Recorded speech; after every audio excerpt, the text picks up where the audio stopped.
The Bible has a lot of good information in it. If you can apply some of the information, it can really change your life. It can really put you on the right path. But it also has some information in it that's detrimental to people as well.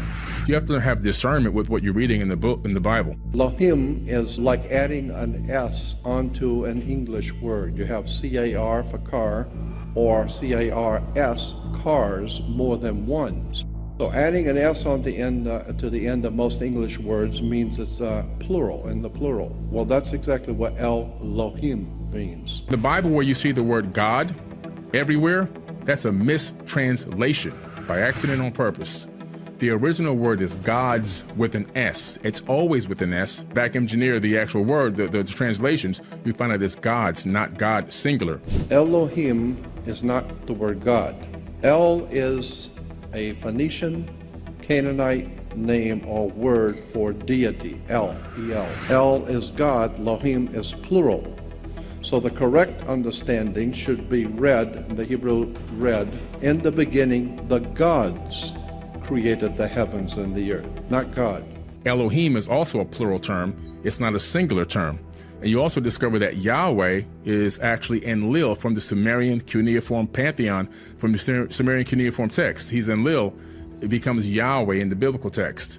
And there's all these correlations between the different ancient characters from the Sumerian text end up in the biblical text. And you find out in the book of Deuteronomy that these gods are fighting each other over resources and people.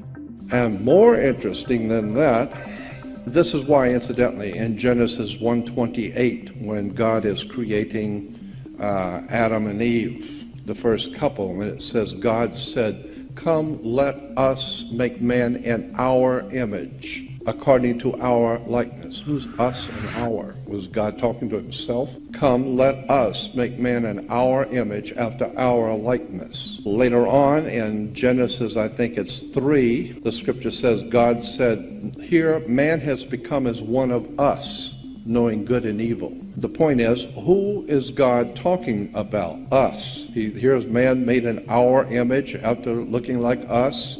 Here, now he's like us. Who's us? Who's our?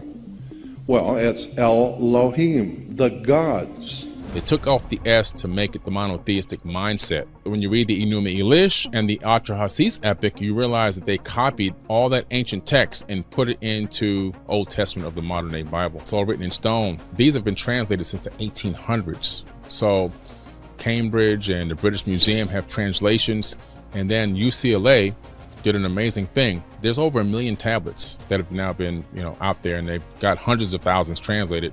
UCLA cataloged all the tablets digitally online and made an online tablet translator called the UCLA CDLI Cuneiform Digital Library. And you can go there and take a tablet off the shelf and drop it into a translator and read it for yourself. They're real tablets, and I've done lectures on this for the last, 4 or 5 years. These tablets are amazing because this is as close as we're going to get to the truth. And they're talking about beings living in other planets, coming to this planet, engaging mankind, teaching mankind about weapons, war, genetically modifying humans for the purpose of turning us into slaves to do a lot of the labor for them, and living on Mars. The most recent version is back around 6,000 to 7,000 years ago, which is why people who believe in the Bible believe the Earth is only 6,000 years old, because the story is copied from 6,000-year-old tablets. That's the beginning of the creation of the Earth, is in the Enuma Elish. That's actually the creation of our entire solar system is in there.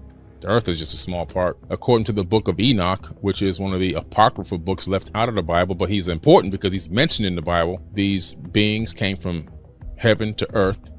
And then they have names. They taught human beings how to make weapons, how to even make beer and all this other crazy stuff.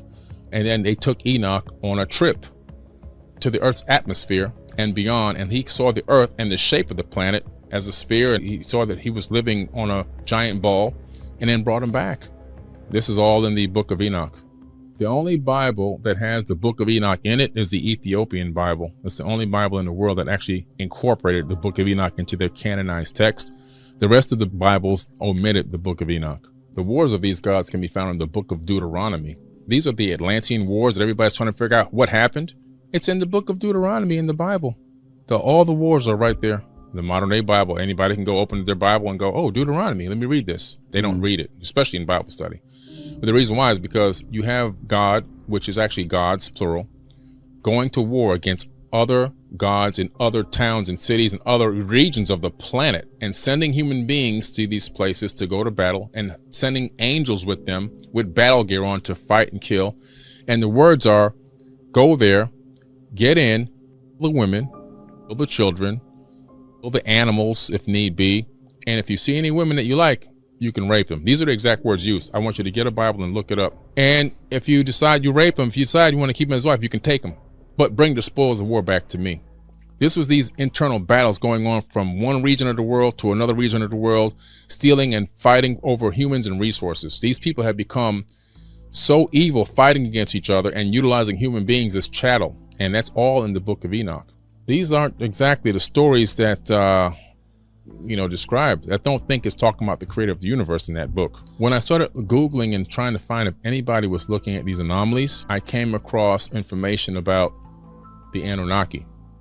That's the name of the beings that, according to the ancient texts, came from heaven to earth. In the Egyptian culture, they call them the Naturu. And they said they came to earth and turned mud into a kingdom. In the Bible, they call them the Anak. They have these names in all different cultures. They all show up around the same time in every culture. And I started finding more instances of them in every culture I looked into around the same time period. And I go, these people really came here at some point in the distant past. It seems to be now around 450,000 years ago they arrived. And about 200,000 years ago, according to the text, not me, they started genetically tinkering with human beings, saying they were adding their essence to them to get us to do the labor for them. So around 200,000 years ago, they started tinkering with us. And there's a famous cylinder scroll and with some text at the British Museum with Isis, the goddess Isis, who was one of the original Sumerian pantheon, not Egyptian, Sumerian. And she's holding up a baby and she says, the first Adamu, which means first man, my hands have created it. And she claims to have taken this baby to term for 10 months in her own womb to create the more modern version of Homo sapiens sapien. The Anunnaki, well, the term itself means those who came from heaven to earth. And these Anunnaki are beings that came from outside of earth to earth, from many different places potentially. But these Anunnaki, these are the original Atlantean people. They created an Atlantean civilization. How do I know this? The tablets, the Emerald Tablets of Thoth, which is my first book, is about the Emerald Tablets. It's a bestseller right now. It's #1 out of 3 million books on Amazon. Why? Because it's talking about the gentleman that ruled over the land of Chem before it was called Egypt for 14,000 years. He left behind these tablets that he authored himself. He didn't have a scribe write them. Back in the day, it was typical. If you were considered a god, you would have a scribe write your work. He wrote them himself. He talks about the Great Flood. He talks about civilization declining and having to be brought back to a high level. He talks about all this stuff in the Emerald Tablets. And he covers everything from A to B. He talks about having technology in the Emerald Tablets. He has a ship that doesn't sail in the ocean. It flies into the sky until the earth disappears, until he gets to a place appointed, and then it descends from the sky back down to the land. This is 36,000-year-old text. And what's interesting about this text, where Jesus is talking in the Bible, quoted as saying things in the New Testament of the Bible, I have side by side the verses from the Bible and the verses from Thoth the Atlantean. Guess what? They're the same. But which came first, the chicken or the egg? One is 2,000 years old and the other one is 36,000 years old. A lot of the stuff in Egypt in the dynastic era was already there when the dynastic era started. So a lot of the things that are really super megalithic and really old were there. They inherited those things. If you go to Mexico, where the Teotihuacan complex is located, which is a mirror of the Giza plateau with the 3 pyramids aligning with Orion, the pyramid of the sun, pyramid of the moon, and so forth. Those structures were there before the Mayans got there. And even the Mexicans will tell you that the Mayans inherited what was, they built nothing. They even teach that in the university. They built nothing. Matter of fact, the Mayans didn't know who built that stuff, so they named them Teotihuacan. That's where the name came from. But when you go to the ancient text, you find out who built it. Thoth the Atlantean, who ruled over the land of Chem, ancient Egypt. He left because he was battling with his brother, Marduk, in the Bible. But Marduk is also known to the Egyptians as Amun-Ra. This is why people say amen at the end of every prayer. He's the one who said, at the end of everything, giving thanks, you say my name. That's where amen comes from. He left because of battling with his brother, and he went to Mesoamerica, and he took Olmecs with him. And they kickstarted and built the Teotihuacan civilization. So the evidence is all there. It's all in tablets. Everywhere I go in Egypt, I'm famous because I'm saying the things that they want to say. We did a live podcast on the Nile, and the Egyptologist was there, and she said, we love Billy because he's saying the things that we can't say or we'll lose our jobs. And we believe everything he's saying. We know this for a fact. We grew up learning about this thing, the real truth about our history, but we can't speak it to the general population or we're in big trouble. But they've already adopted it. The Egyptologists, the homegrown ones, have already adopted this information. The foreign ones haven't. But the big problem with this information is that it's detrimental to the system and the status quo. It literally would break down religious systems overnight. You're talking about a multi-trillion-dollar system. A religious system collapse globally would definitely affect the global economy almost overnight. But that will go away because people realize the information that they have been brought up learning is actually severely inaccurate, and that the information is based on plagiarized tablets, and the real stories are in the tablets. A full, unedited, undoctored human, when I'm going to change these words around here and there, that's not done in the tablets. The tablets is what it says. When you come to the Bible, all of a sudden you get to a lot of text like Jesus saying, honor your slave master as you would honor me. Do you think that just guy would really say something like that if he's all this light and he's a light being and he's all about love and salvation, and he's telling you now, no, you better obey that slave master? Come on, that's somebody, let me write this in there because it's going to benefit us. When you write this in, we can tell the slaves, hey, you see what Jesus said? You better listen to Jesus. So this is a lot of twisting and turning. The Bible is a remix, is what it really is. And so all of a sudden you bring this real information, all this stuff collapses overnight. We're talking about a multi-trillion-dollar control system gone like that. That's why I love the tablets, because I know, I'm not saying they're 100% accurate, but they're as close as I can possibly get. I'm taking out all these other steps in between that have happened between Islam and Christianity and Buddhism and all these other religions that have taken from the same tablets. And now I'm getting as close as possible to the original source as I possibly can. I'm reducing some of the error, effect there. I think at this point now, they've conditioned us so much with movies and stuff like that, because we have this gene in us, this worship gene, which was inserted into the human genome. We know this now because scientists have actually found the worship gene. You can turn it on and they can turn it actually off. Yes, we have a worship gene. And so it makes us want to worship something outside of ourselves, when in true reality, we should find the power inside. And this was inserted by the Anunnaki. That's my hypothesis, I should say, on this one. But this gene has been found, but it's happened around 200,000 years ago. Now, something else happened around that same time. Chromosome number 2 in the human body was pulled out, fused together, and then 2 telomere caps are put on each end. Telomere caps have our genetic material that allow our cells to replicate. It has the biological buffer material in it. Now, when the buffer material runs out, that's when your body starts the death process.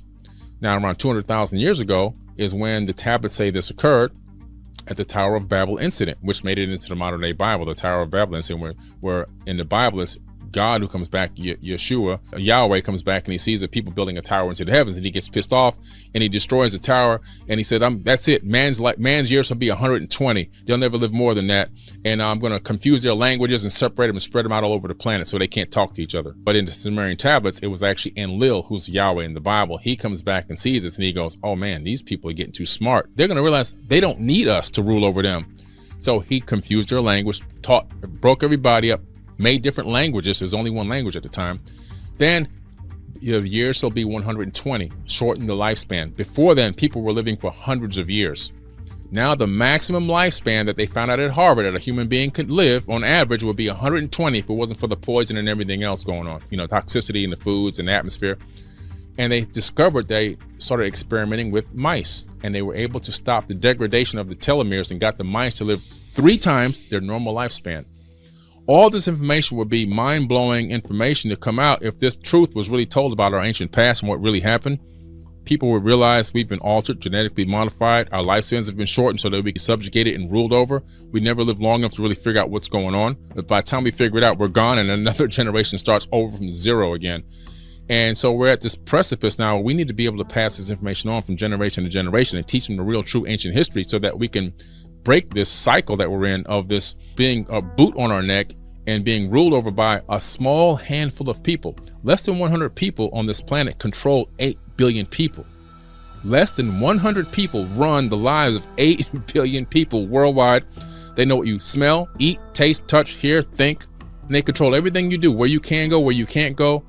And so for us to take back control of this planet, we need to know this ancient information. We need to know what happened in the past so we can make a better future, because the past is prologue. First of all, I ask any Christian, I challenge any Christian, who wrote the Bible?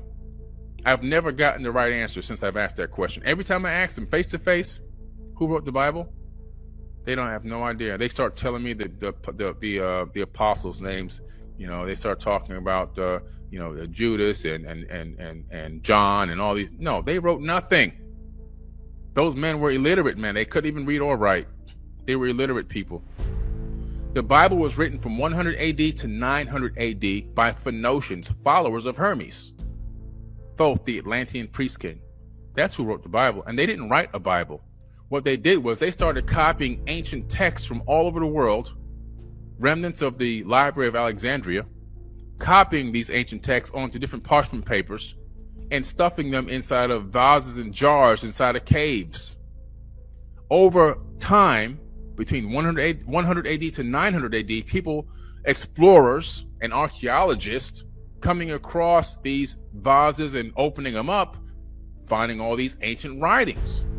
These ancient writings were copied from, okay, let me translate this tablet onto this writing, onto this parchment paper, and then I'm going to store it away, right? They would study these things and read them inside of caves in the middle of the night and stuff like that. And so over the course of that amount of time, 180 to 900 AD, that's after the death, Jesus and Paul and Judas and Matthew, they were dead 2,000 years prior. They were gone, long gone, ancient history. The Bible wasn't written in real time. Nobody was walking around going, what'd you say, Matthew? Let me write this down again. Wait, say that again, because I didn't quite hear that last sentence. Let me write this down again. Nobody's doing that. Nobody going, no, oh, Jesus, hold on. Say it one more time, sir. I didn't get that last quote you just said. Let me write this down one more time. Come on, man. That was written long after these people were gone and passed away. So where did this information come from? It came from ancient texts and ancient tablets, recopied onto different parchment papers. And the proof is in the pudding. You can go back and you can find those same exact quotes and statements and words out of the ancient text. It comes right from there. Some of it copied word for word directly onto these parchment papers. Then later, people who discovered these things, eventually they came together and brought them all together and said, hey, let's make a canonized book out of this. And that's when the Council of Nicaea got together and they started going through and curating what they would put into this canonized Bible and what they would not put into the canonized Bible.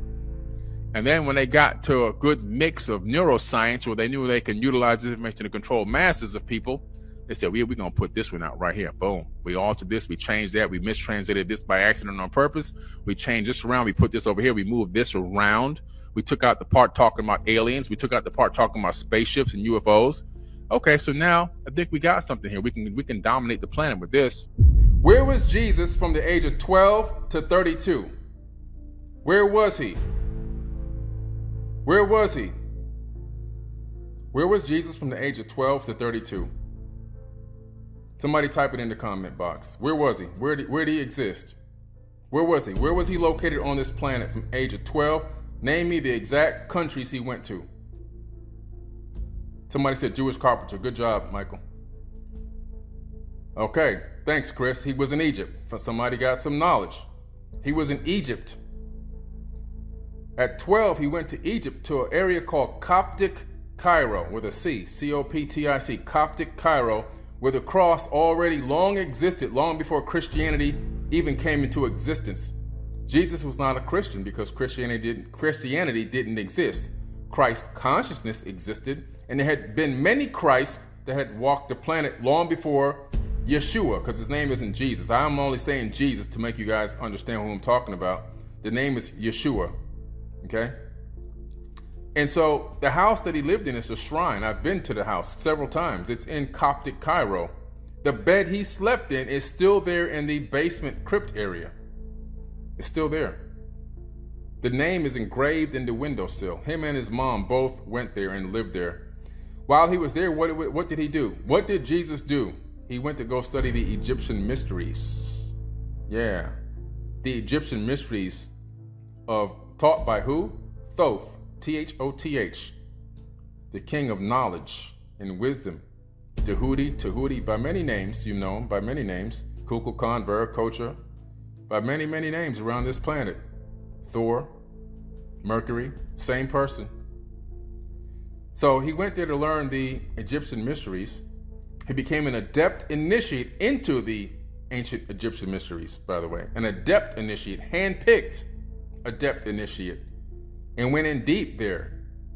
Once he learned the Egyptian mysteries and all the esoteric wisdom and metaphysics, where'd he go next? Tibet. He went to Tibet to learn Reiki healing with his hands, Qigong, and all those arts. He got accepted by the Tibetan monks. But see, they don't teach you this in Bible study. You'll never hear this in Bible study. You'll never hear this.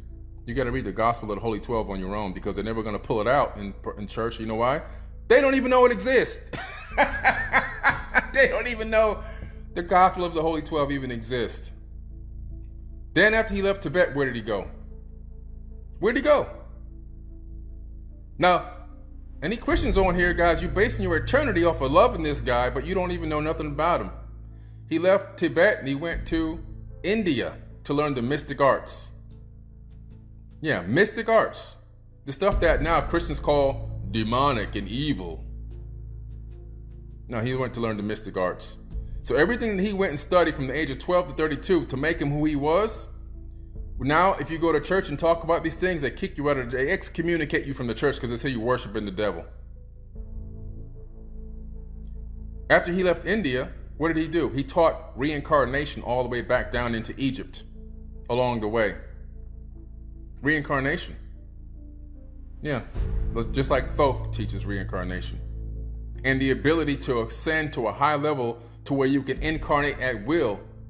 Thoth says he can even incarnate in and on the plane he desires. He can incarnate in a multi-dimensional status. He can go to different dimensions. Let's start getting the truth out there and not these falsehoods that keep getting passed around from generation to generation. And people have been crying and snot crying and carrying on thinking all this stuff is real. And a lot of it's actually poorly mistranslated, and some on purpose. Some on purpose, okay? It's just so much, man. I mean, I can ramble on this topic for years. Absolute years I can go off on this because I just know too much. And it's all based on actual facts. Everything I'm telling you can be looked up. One of the earliest versions is the Ethiopian Bible and the Sinai Bible. Moses never crossed the Red Sea. He crossed the Sea of Reeds, which is a closer, much smaller and easier sea to cross. Right. As a matter of fact, if you talk to geologists, which like I did, you'll find if you do a geological rewind to go back in time with tectonic plate movements, a computer model will simulate that there was an actual tsunami in that area somewhere within that time frame, give or take 100 years or so, which would have easily wiped out that area, completely dried out the Sea of Reeds, and you can walk right across. Then the water would have come crashing back. Wow. But he never crossed the Red Sea. Also, another mistranslation is God. God is not supposed to be singular in the Bible. It's plural in all cases. Gods with an S. So, but you see that in certain languages, like God in Spanish is Dios, not Dio. So that would be gods. Yeah. There's a plurality to it. You know why? Because that is Father, Son, Holy Ghost, maybe? No, they just copied it from the ancient texts and tablets. Biting. In the ancient texts and tablets, it's multiple gods. In the Bible, you have the gods are Enlil, and who's also known as Yahweh in the Bible. Yeah. And you also have Amen-Ra, the great Amen. He's, when you say the Lord's Prayer, that's Enki's prayer. Our Father who art in heaven, hallowed be thy name, thy kingdom come, thy will be done on earth as it is in heaven, give us our daily bread, blah, blah, blah.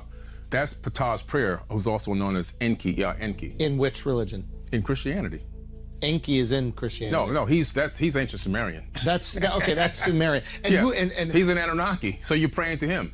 Okay, I don't want to go away. I want to learn about the Sumerians because I think that's really important to everything else you talk about. But I just want to learn some more about these differences in the Bible. Because this is always really fun. When obviously with translation, you're going to find differences when people are explaining the meaning of certain things. I'll give you one big translation that's off is they say, well, Jesus was crucified.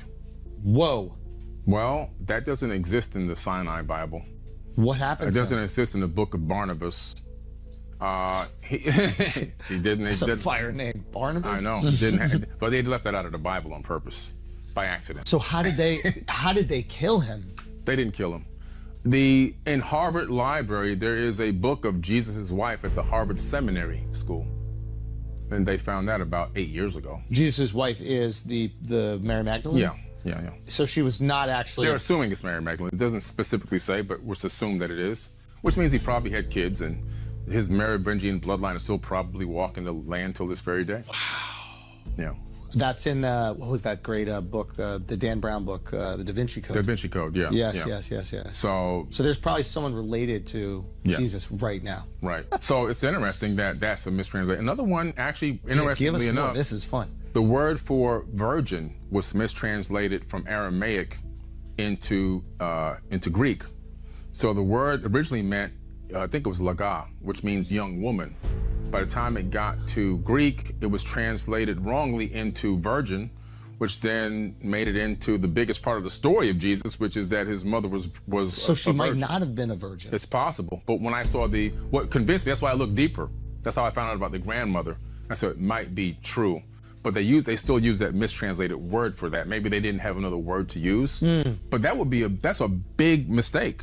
Because there's certain parts of the Bible where they use that same word to describe women as being virgins, and they tell men that you have the right to rape them. Jesus. That's in the book of Deuteronomy. Who wrote that one? God said this in the book of Deuteronomy. He says...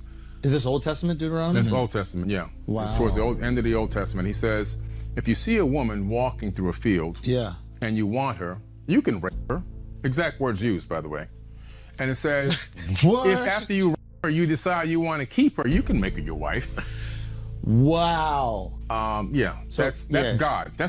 See, here we go. Yeah. The creator of the universe, of the multiverse, that can think planets into existence, that can speak, things into reality. Wow. Oh, this is great. So Deuteronomy is a wild book. Listen, Deuteronomy is so bad. And this is where, you go, wait a minute, this is really not the creator of the universe. Yeah. God says, there's a person in a town far away who speaks ill of me. Go there and get over the town walls, kill the women, kill the children, kill infants, and bring the spoils of war back to me. Now, Now, what kind of God needs spoils of war? You're God, you got everything. Yeah, just look up evil Bible. Google evil Bible and go to the book of Deuteronomy. So who do you think wrote this? These are these Anunnaki people. See, they were these Atlantean leaders. Yes. It got to the point where they became greedy and they became self-made gods. And they really believed it. They were battling each other like over the resources. Of Egypt in a way? Yeah. Gotcha. You're battling over power. Resources and people. Wow. Battling and, literally like fighting over who's controlling who. And how we all got to be different races. Yeah. That goes back to... How did that happen? Yeah, that goes back to the Tower of Babel incident. The Anunnaki, they are these beings that came from off-world. So these are aliens? These are aliens. Now, what's interesting about these aliens is that they're not little green men with antenna. They're actually hominids, bilateral bipedal hominids. They look just like us. Okay. You slice them in half. They have two forward-facing-looking eyes, two hands, legs. They put their pants on one leg at a time, like us. But do they look more like us or more like us? They look like we look like them. Okay. We actually look like them. Okay. And the reason why is because we have their genetics and their DNA inside of our bodies. Now, what's interesting is these beings were a spacefaring race that broke away from the Pleiadian star system. The Pleiadian star system is a group of stars called the Seven Sisters in the night sky. You can see 6 stars with the naked eye. Now, these stars in ancient times, according to ancient texts and tablets, there was an ancient galactic war there. Okay. Most of the information from Star Wars comes from this text. And this war, they had these destroyers like Death Stars. They don't call them that, but they call them the Brahma Astra and Brahma Astra Honda weapons that actually can release a weapon that can destroy planets. Okay. Imagine if you're in a star system and a planet is being blown up and you're in a nearby planet. You got to get off of your planet. Yeah. This created something called space refugees. Nobody's talking about this. Where are you getting this information again? Where is the this? Mahabharata, the Bhagavad Gita, the Indian Vedas. So these are ancient Indian texts. That's right. 5,000 years ago. Yeah. Okay. And the Enuma Elish, I just want to let Sumerian. you know. And I want to get to but for this entire episode, we're not fact checking. Okay. Okay. We're not debating. We're not pushing it. Take us down the rabbit hole. We want to see how deep it goes. The people can listen to what I'm saying and they can go look all of it up. Fuck them. Take us down the rabbit hole. I'm taking Billy. you, man. Okay, let's go. So we're talking about we're talking about the evidence, the very first evidence of space refugees. So you're seeing this in these ancient Indian texts. Yeah. Okay. You come across this and you're like, okay, let me see if there's some truth to this because I'm seeing this across multiple ancient Indian texts. Right. Any other text referencing this? The Terra Papers, an ancient indigenous American text as well. Okay. Very little known text that hardly anyone talks about. The Hopi tribe elders have written this book based on that text and published it actually. It's called the Terra Paper, so that it wasn't just in indigenous lore, but it made it finally to publishing. So it's actual text that we can all read and get access to. It reads like the Star Wars movie. Just take out the love stories and all that. And what's interesting is it talks about, again, these same galactic wars going on. People fleeing from that region of space, looking for other planets, Orion, Aldebaran, Sirius A, B, and C, which we know the Dogon talk about people coming from Sirius B, which is a star that ran out of fuel, and of course Earth. And they came here to create a breakaway civilization. Just like if there was a war, and there was in our solar system, that's what we call Mars, the god of war, we're going to be like, we got to get off this planet because the debris is going to destroy us. So we're the product of pussy aliens, basically. Like aliens who weren't ready to bang and fight for their future and their freedom. They just ran. We're defectors. They were the elites that had the access to the ships that can take them from one star to another. So are they like the politicians that didn't go to Vietnam? Right. Exactly. Got it. So we're the product of rich, privileged kids. They're the guys with the $10,000 suits that just send everyone out to die. They would be protesting at Columbia, right? Correct. Got it. Okay, good. Got it. Okay, that's who these people are. And so some of them came to Earth, and so Anunnaki is a general term. It doesn't mean one race. It's just like if all of us here got in a spaceship and flew to Mars and we met a Martian and he said, "Who are you guys?" We'd say Earthlings. Got it. They maybe would call us Anunnaki. Right. Yeah, I wouldn't say I'm Billy Carson from Fort Lauderdale. Yeah. Right. So they would get they're Earthlings. That's one term, but we're all different races here. Right. Right. So, but Anunnaki is a term to say those who came from heaven to earth. That's it. In Africa, they call it the Nituru, which means the same exact thing. The gods that came from heaven to earth and turned mud into a kingdom. Now, the civilization they built is the Atlantean civilization. So this is where we hear about Atlantis, the mythology of Atlantis. Right. Got it. Okay. They built the Atlantean civilization. And where's the evidence for this? Where do you read about that? Well, if you look in the text, a lot of the Indian texts, the Vedas, the Mahabharata, the Bhagavad Gita, the ancient lore of the indigenous aboriginals, the Terra Papers, the Enuma Elish, the Epic of Atrahasis, the Code of Hammurabi, the Myth of Etana. There's so many tablets, I can just keep going down. Everybody's referencing the Atlantean civilization. Yeah. Obviously, the most popular one was it Plato's uncle or something like that? Plato. Plato wrote about this. Oh, he did? Yes, he did. Okay. Yes, Got it. And so, you start looking at this information. That was more recent. I mean, when I say recent, it's not as ancient. But the account of Plato's account of Atlantis is not that ancient. But we're talking about the ring city, but that was just one capital. So that ring city that was being described is one capital of dozens that existed on Earth at the same time. Do we know where these other ones might be? Is there any remnants? They were on every continent. Every single continent. We're standing on Atlantis right now. We're sitting right on top of Atlantis. It was New York. Yes. Everyone on this planet is on top of Atlantis. So when you start to look at the Americas, you discover that there were so many pyramids in the Americas. There were literally thousands of them. What happened to them? The Catholic Church blew up the tops of these pyramids and built churches on top of them. No. Really? Yeah. Come on, bro. Mark, bro. Yeah. Hold on. I was raised Catholic. They never told us that. No, they won't tell you that. Give me a zip. They didn't great. It's time to get going. They didn't tell you guys a lot of stuff. Hold on. So break this down. Right. There were pyramids everywhere. Yeah. How do the Catholics find out about it? Are they reading the ancient texts? Oh no, they just know we gotta eradicate this civilization science because we want to impose our will on the people. See, the Catholic Church went through something called the Inquisitions. Yes. It was the papal Inquisitions where they went around the planet and they killed and tortured and murdered 80 million people to convert them into Christianity. And got it. So it wasn't spread like they tell you in church, the gospel means the good news. It was really bad news when these people showed up. It would be like America showing up to your country and you have oil buried in the ground. Really? It's bad. Wow. So they were like giving women fucking rights and shit. Let them read. Ridiculous. Absurd. They have. What the fuck is wrong with these people, man? If you go to the museum in Rome, Yeah. you'll find they still have the torture tools there in the museum. They're proud of them. They have the Pope's spear.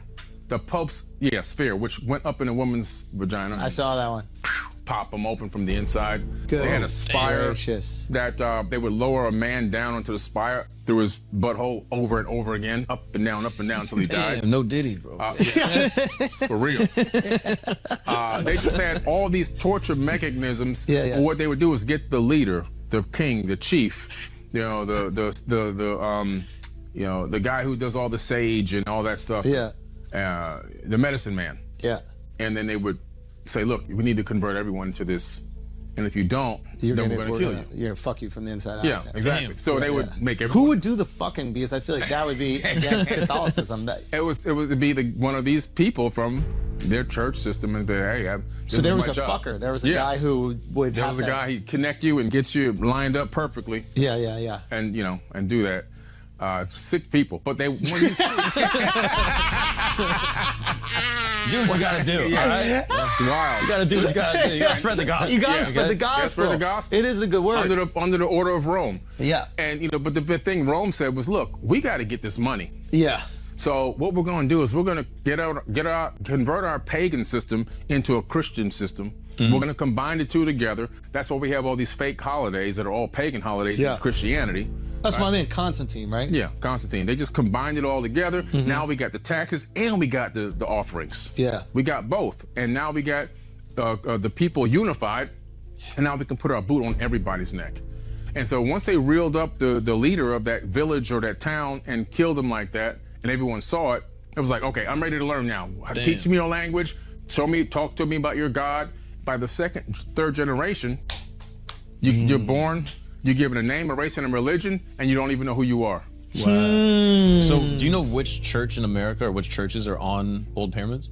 Oh, no. You just have to go out there. See, anything most of the older ones that are on hills with the triptych windows. The triptych windows are the same windows that mimic the three windows that you see in a lot of the pyramids, like in Chichen Itza, Yucatan Peninsula, and all of that. Those older ones, if you go to Mexico City, how I learned this, I went to Mexico City. I got a homegrown archaeologist. He started showing me all the hills and all the old churches. He said those were all pyramids. So it's wild. Like when you go to the Mexico City pyramids specifically, they show you what it looked like before and what it looked like after. You can never look at a hill again. Right. And not think it's a pyramid after you go see it. Fact. It's so go look at it. You can see not Chichen Itza. Yeah, that's the triptych. Yes. Wow. At the top of all Catholic churches, the older ones, they all have that triptych design. And most of the ones that are old in the 1800s built on those hills were Go to the pyramids. Mexico City pyramids and do it before excavation. Because what happens is grass just starts to grow on them. Yes. So they just start to look like terrain. Yeah. And Hills. Yeah, they just big look like ass hills. And people have all these like explanations for it, like my tour guide. Yeah, look at that. So like if you just saw that, like that black and white picture to the right there. Yeah. Yeah. Tell me that you would never look at that and assume pyramid. Right. Yeah. Right. Wow. So now I have to look at every fucking hill and go, should we dig this thing up? See? And some of them are just hills. Yeah, some are just hills, but some are these. Right? Got it. So when the Anunnaki came to Earth, were there already Homo sapiens here? Yes, good question. There were already not Homo sapiens, but hominids. No, there weren't. Our cousins. Bad question. They were Homo erectus. They were our cousins. Yeah, they were. But I believe that they were more intelligent than us spiritually. So is it fair to say that the aliens were the first ones to smash monkeys? No, they didn't do the monkeys. We were right? Because when we were here, they didn't call us apes. They called us beings. Yeah. And in the Epic of Atrahasis, there was this big war getting ready to happen. Mm-hmm. And Enki and Lil and Anu were in this place in South Africa called Adam's Calendar, where they found the very first gold mines that human beings were working underneath their boot. And anyway, so the Igigi, who were the working class Anunnaki, came from Mars to Earth to go to war against them because they felt like they were being enslaved, even though they weren't supposed to be enslaved. They were just working class people. They felt like they were doing too much labor. For 250,000 years, they were working. Whoa. And they came to Earth and they encircled the campus and they said, we're going to go to war. And it was like, well, why? And they were like, well, we've been asking you for relief. The workload is too heavy and we don't have any women. So that's a big issue. They were complaining about no women, literally in the ancient tablets. And so Enki says, they need a king of diamonds, bro. Yeah, what were they saying? What were they saying? Enki says, I have an idea. Because they had kind of discussed in a weird way fashioning people. That means like robotics. Okay. But they had talked about their home planet. When they tried that, it failed. So that's a clue as to what AI and robotics can do to a planet. They were like, there's an existing being here though that we can add our essence to, talking about genetic modification, and get them to bear your load. So don't make robots, make people that can do your work for you. Exactly. Whoa. Yes. Wow. So they started with that method first. So they're just forcing human beings to do their work for them. Yes. That's crazy. And that's how they bring them the offerings. Yeah. When you bring the offerings, your best harvest and your fresh calves, that's their meat, that's their food. This is what you see in the biblical text. They're eating. Mm-hmm. That's their meals. They're not going to go out and hunt. I mean, this archaeologist was talking to me in Egypt in 2014 and was just laughing. He was showing me one of the altars. He said these people were so dumb. He just said his own people. He says they would line up in ancient times for miles to bring their best offerings to the head god. Wow. And the god was just putting them all this food in the storehouses. And he showed me where the storehouses were inside these temples. They would put these things in there. Then they had these other areas underneath the temple where other priests would go underneath and speak, and it would resonate their voice. And it would be the voice of God talking. And it was all this, nothing but a sham, to get them to bring all this food and gold and offerings and everything else. I mean, I do believe that, because if you go to Chichen Itza, you can have the limestone creates this like a vibration effect, and you can have like a conversation, like me and you can talk to one another across a football field. Yes. Like this. Oh, wow. Yeah, the sound bounces. It's crazy. Comes right back at you. Yeah, so if they were using that as some sort of a technological advantage, like some Wizard of Oz shit. Yeah. Whoa. So were they literally eating it, or were they eating off like the energy of the sacrifice? Or no, they were eating the food. They were barbecue. If you were the ruler of a planet, Billy, I think you might be putting on what you would do in that situation. Is that possible? I'm telling you, these people ate the food because I take tours to Egypt all the time. Last year I took 140 people on a private tour. Yeah. And when I go, I take a homegrown Egyptologist and a homegrown guide with us. And he takes us to the temples where they actually have the where they actually have the storehouses. It was their grocery store, literally. Wow. Yeah. Okay, is Jesus part alien? I believe so. And was he part alien and trying to do good? Yes, I believe so. So he was breaking away, he was using his power, and he's like, yo, what these aliens are doing to us is fucked up. Right. We need to break free from that, and I'm going to liberate the people. Yeah, so you have to understand, you're right on point.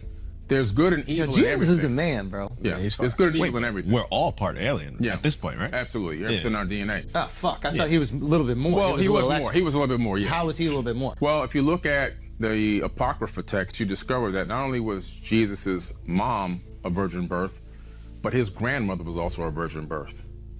Nobody ever talks about that in church, and they hear about that in Sunday school. Wait a minute. So his grandma, wow. Yeah. So you see this establishment of this particular bloodline. Yeah.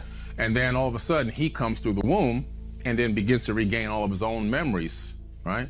So he is a reincarnation of himself from a previous lifetime. Oof. That's why sometimes I hypothesize that he could be Thoth the Atlantean, who says that he could incarnate on and in any plane he desires.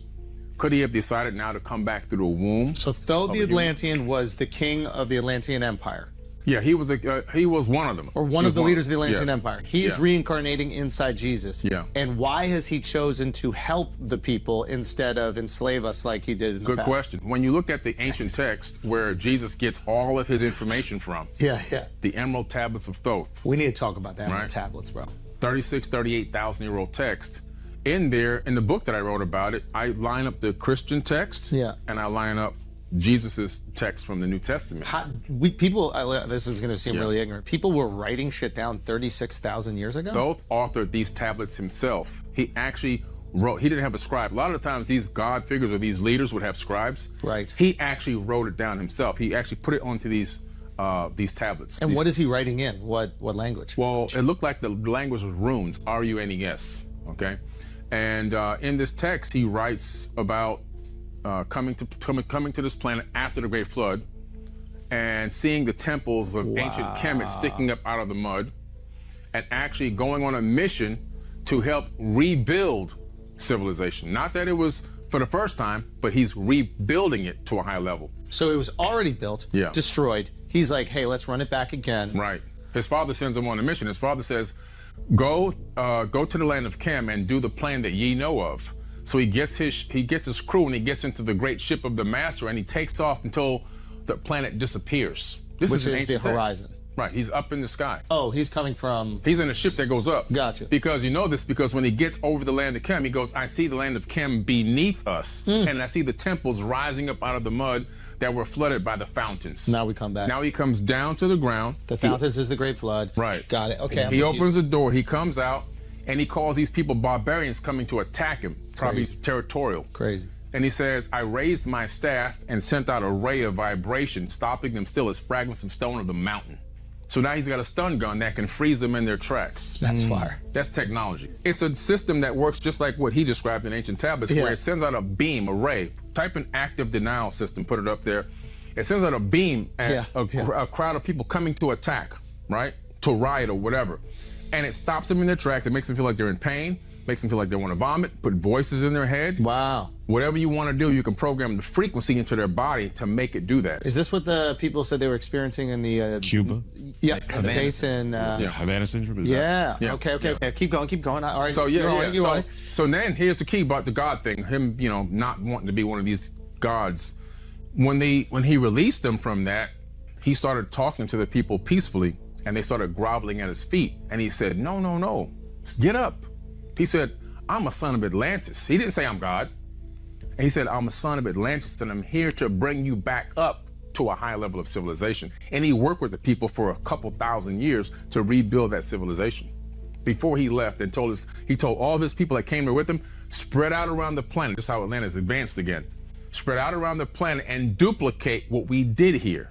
And this is where you see similar stories Correct. across ancient texts around the world. Correct. And those similar stories are higher intelligence comes to us, bestows upon us this wisdom after the floods. The Lakota tribe, the Hopi tribe, the Dogon tribe of Africa, the Aboriginals, I could just keep going on and on and on. Matter of fact, the verbal handed down history of the Aboriginals, because I've been there before and hung out, went for a walkabout in the outback with the Aboriginals and went on a trail to go find Proto-Egyptian hieroglyphs, which we did stumble across and get them documented, that they were seated on this planet by Pleiadians.